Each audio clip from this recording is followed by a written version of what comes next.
Hello guys, आ चुके हैं एक न्यू वीडियो के साथ। इस वीडियो में हम लाए हैं क्लास 11th का पॉलिटिकल साइंस का सैम्पल पेपर सीबीएसई द्वारा जो सा सैम्पल पेपर है।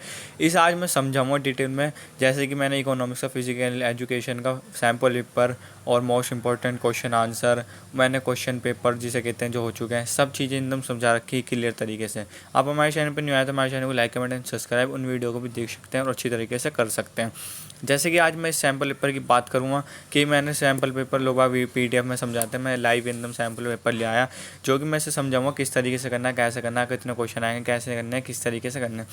तो सबसे पहले मेन बात मैं आपकी बात लेता हूँ कि ये क्लास 11th का आएगा, पॉलिटिकल साइंस का आएगा, टर्म 2 का आएगा, सीज़न 2021 से 2022 का है, जो कि आपका पेपर है 18 तारीख को। ये सब्जेक्टिव टाइप क्वेश्चन पेपर होगा जिसमें कि आपको 40 मार्क्स का होगा और 7 पेज होंगे कम से कम। कितने क्वेश्चन होंगे, क्या क्या पेपर में आ सकता है, क्या नहीं आ सकता, आज मैं इन सब चीज़ों के बारे में बताऊंगा और अच्छी तरीके से प्रिपेयरिंग कराऊंगा।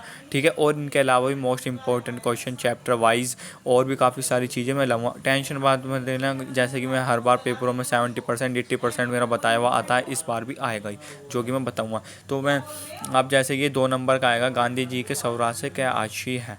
तो आप जैसे 2 नंबर का तीन तीन लाइनें कम से कम हो जाती हैं, 2 लाइनों के लिखने, जैसे कि आप 2 नंबर का हैगा तो कम से कम 3 लाइनें आपको लिखनी होती है। 3 से ज़्यादा लिख दो या कम तो लिखो मत। स्वराज का आशय अपने ऊपर राज का है। गांधी जी की हिंद स्वराज में इसका विषय में लिखा था। गांधी जी के अनुसार जब हम स्वयं पर शासन करना सीखते थे तभी स्वराज था। ठीक है, आप इसे लिख देंगे। जैसे बड़ा आता तो बड़ा, पहली बात तो बड़े में नहीं आएगा, इतने में ही आएगा। अथवा हानि का सिद्धांत का अपेक्ष वर्णन कीजिए। जो हानि का सिद्धांत है मोस्ट इंपॉर्टेंट है, ये कम से कम 5 नंबर में भी आ सकता है, 3 में भी आ सकता है, 2 में भी। तो ये हानि का सिद्धांत है, इसे इग्नोर ना करें, इसकी गारंटी ले सकते हैं 99% 80% ये हानि का सिद्धांत आपका आएगा। तो हानि के सिद्धांत से क्या आशय है वो उसके बारे में बताता हूँ मैं। हानि का सिद्धांत का अर्थ किसी का कार्य करने की स्वतंत्रता में व्यक्तिगत या सामूहिक रूप से अपेक्ष करने की इकलौता लक्ष्य आत्मरक्षा है तथा समाज के किसी सदस्य के इच्छुक के खिलाफ इस शक्ति का औचाईपूर्ण प्रयोग करने के एक उद्देश्य किसी भी अन्य हानि बेचाना हो सकता है। मतलब कहने का मतलब यह है कि हानि के सिद्धांत में जैसे कि किसी के साथ दुर्भाग्य हो रहा है और उसके बारे में हम उसके लिए ठीक सोचते हैं और ठीक करते हैं, तो हानि का सिद्धांत क्या है। लेकिन आपको जिस बात में पॉलिटिकल साइंस की बातों में लिखना वो इस तरीके से लिखना।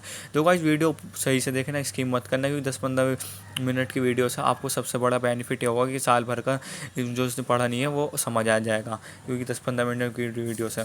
और भी 10-15 मिनट की ये समझ लो, 10-15 मिनट से आधा घंटे की मैं ऐसी वीडियो तैयार कर दूँगा, ये आप ये समझ लो एकदम परफेक्ट। और अपनी कॉपी में भी नोट डाउन कर लेना और अच्छी तरीके से समझ लेना। लोकसभा की किन्हीं 2 विशेषता शक्तियों को लेखन कीजिए। तो ये 2 नंबर का है, ये आपको लिखना ज़रूरी है। धन विधायिका केवल लोकसभा को ही पेश किए जाते हैं। जो धन होता है जो विधायिका के पास ही पेश किए जाते हैं, वह ही उसके शोषण या स्वीकृत करता है। मंत्रिपद केवल लोकसभा की प्रति उत्तरदायी होती है। जो मंत्रिपद होती है सिर्फ लोकसभा के पास उत्तरदायी होती है। जनहित याचिका किस तरह गरीबों की मदद करती है सकती है, इसे अपने विचार में लिखें। तो ये गाइस, ये आपको जनहित याचिका, इसके भी मैं आपको 80% 99% गारंटी ले सकता हूँ, आपका जनहित याचिका भी आ सकता है। ठीक है, और इसके बारे में लिखना है जनहित याचिका, और भी अच्छी तरीके से करवाऊंगा, टेंशन कोई बात नहीं। बहुत अच्छी तरीके से मैं सैम्पल पेपर में क्वेश्चन आंसर दिए गए हैं जिससे कि आप अच्छी तरीके से प्रिपेयर कर सकते हैं, कोई दिक्कत नहीं होने वाली। प्रोजेक्टों की सैम्पल पेपर की सब चीज़ की मैंने ऑलरेडी करा चुका हूँ मैं, और मेरे चैनल पर टेक्नोलॉजी की भी इसके अलावा भी बहुत वीडियो डालता रहता हूँ मैं, तो वो भी ज़रूर देखें। और ये भी आपका इंपॉर्टेंट है, एमलू के कोर्ट के अनुसार न्याय क्या है, तो ऐसा पढ़ना। तो एक और इम्पोर्टेंट आया था जो कम से कम 3 से 4 नंबर में आ सकता है। 2 में लोकसभा के सदस्य होने के लिए क्या प्रतिभा की योग्यता को होना आवश्यक है कि नहीं, 2-4। तो आपको लोकसभा कहने का मतलब है लोकसभा का सदस्य बनने के लिए आपको क्या क्या योग्यताएं आपकी होनी चाहिए। तो सबसे पहले देखो गाइस, लोकसभा हो, राज्यसभा हो, कोई से भी हो, तो सबसे पहले वो भारत का नागरिक होना ज़रूरी है। अगर बंदा भारत का नागरिक नहीं है तो लोकसभा का क्या, राज्यसभा का, किसी का भी मतलब सदस्य नहीं बन सकता। वह भारत का नागरिक होना चाहिए, उसके और उसकी आयु 25 वर्ष से अधिक होनी चाहिए। जो लोकसभा है उसकी आयु कितनी होनी चाहिए, 25, और जो राज्यसभा है उसकी होनी चाहिए 30। तुम्हारा भाई दोनों चीज़ें बताता जा रहा हूँ, जैसे कि एक एक पॉइंट 2-2 नंबर में भी आ जाए तो आप आसानी से लिख देंगे।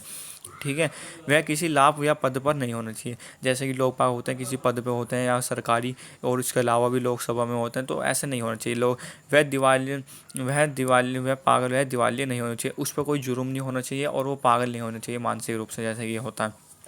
अदालत द्वारा अपराधी घोषित नहीं होना चाहिए। जैसे कोई केस हो जाता है, किसी पर मुकदमा होता है, वो अदालत द्वारा होना चाहिए। इसमें 4 पूछे थे, 5 दे रखे हैं, पाँचों के पाँच बहुत बड़े तरीके से। जैसे कि मैंने पूछा है, भारत का नागरिक चाहिए, उसकी 25 आयु होनी चाहिए, वो किसी लापत पर नहीं, पागल नहीं होना चाहिए, अदालत में कोई अपराधी नहीं होना चाहिए। बस यही आपको लिख देना, आपको फुल मार्क्स मिलेंगे, टेंशन की कोई बात नहीं है, ठीक है।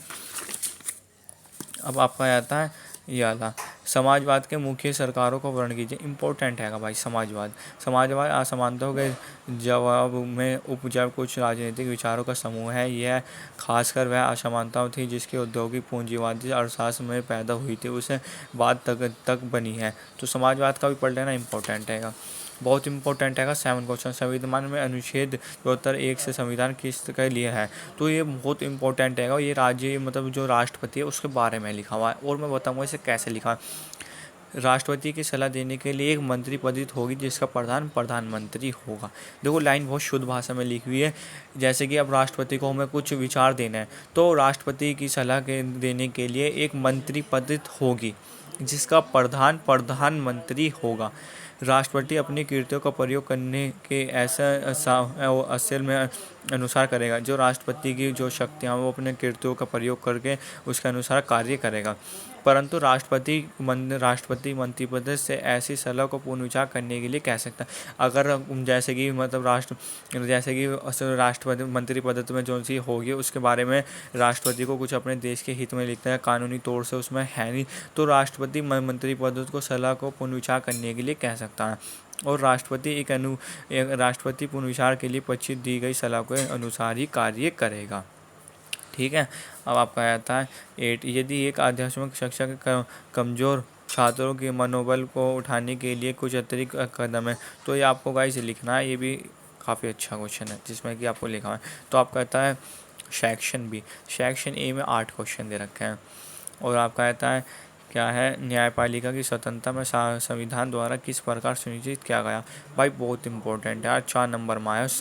न्यायपालिका की स्वतंत्रता में संविधान का द्वारा क्या सुनिश्चित किया गया है, ये आपको आ सकता है, थोड़ा इसका ख्याल रखना। और मैं इसे समझा देता हूँ ये क्या कह रहा है।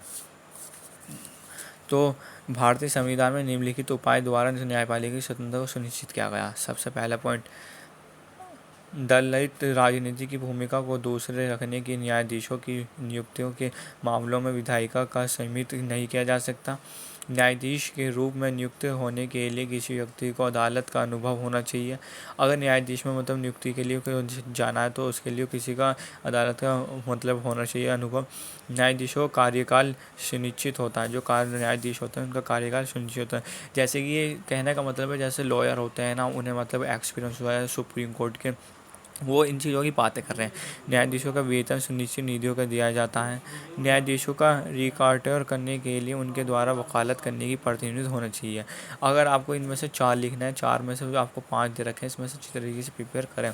अफसर की समानता से क्या आवश्यक, भाई जो सैम्पल पेपर दे रखा है ना, बहुत टॉप दे रखा है जिसे कहते हैं। ये आपने प्रिपेयर अच्छी तरीके से कर लिया ना, मुझे ऐसा लग रहा है सारा का सारा यही ना बना के दे दें।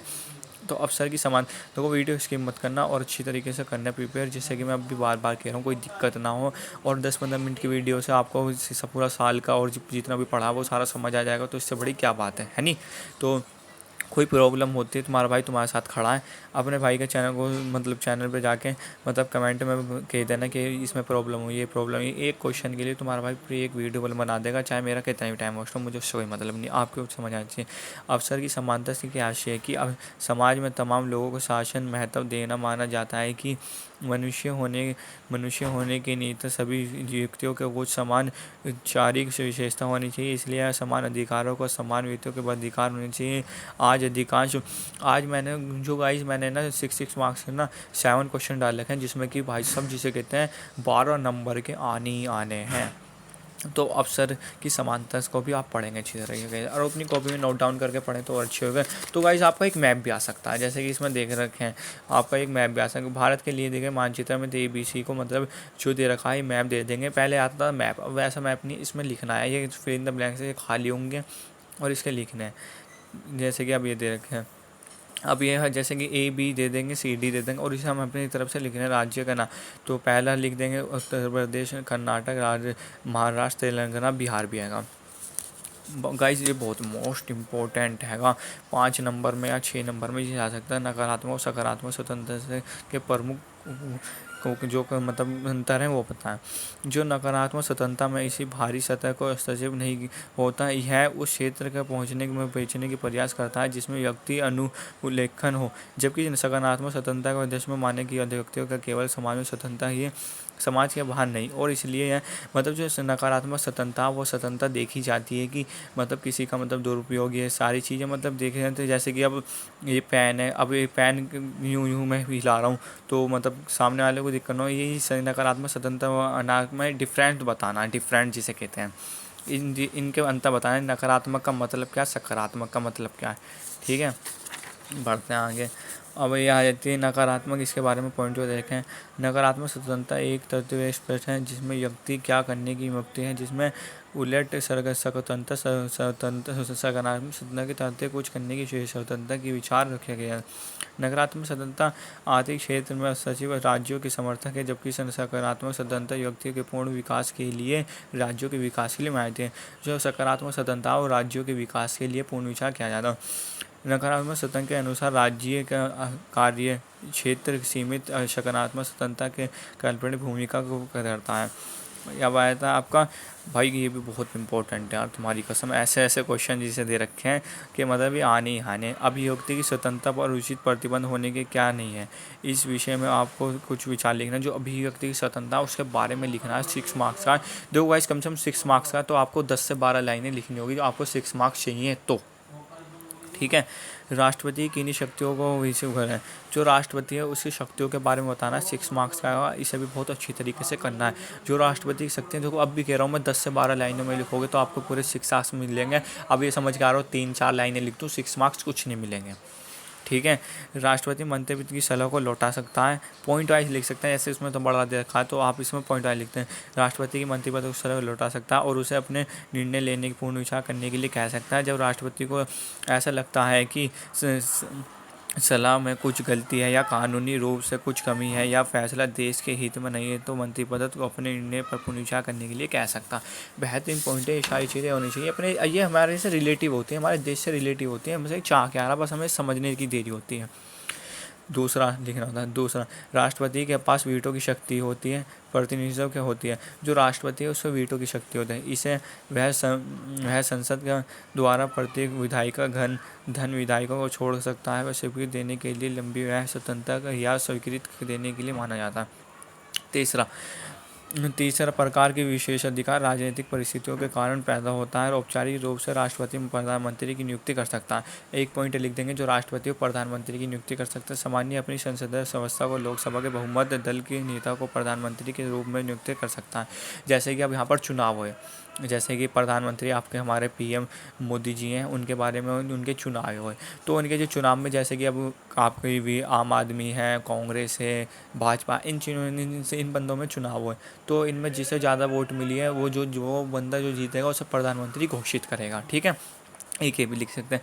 लेकिन यदि चुनाव के बाद किसी भी नेता का लोकसभा बहुमत प्राप्त ना हो, राष्ट्रपति को अपने विशेष अधिकारों का प्रयोग करके निर्णय ना लेना होता, तो किसी बहुमत के समर्थक के कौन सी सरकार बना सकते हैं और कौन सी चला सकते हैं, ये राष्ट्रपति की सारी होते हैं। मोस्ट इंपॉर्टेंट है एक और देखो गाइस, जितने भी सैम्पल पेपर में दे रखे हैं ना, कसम से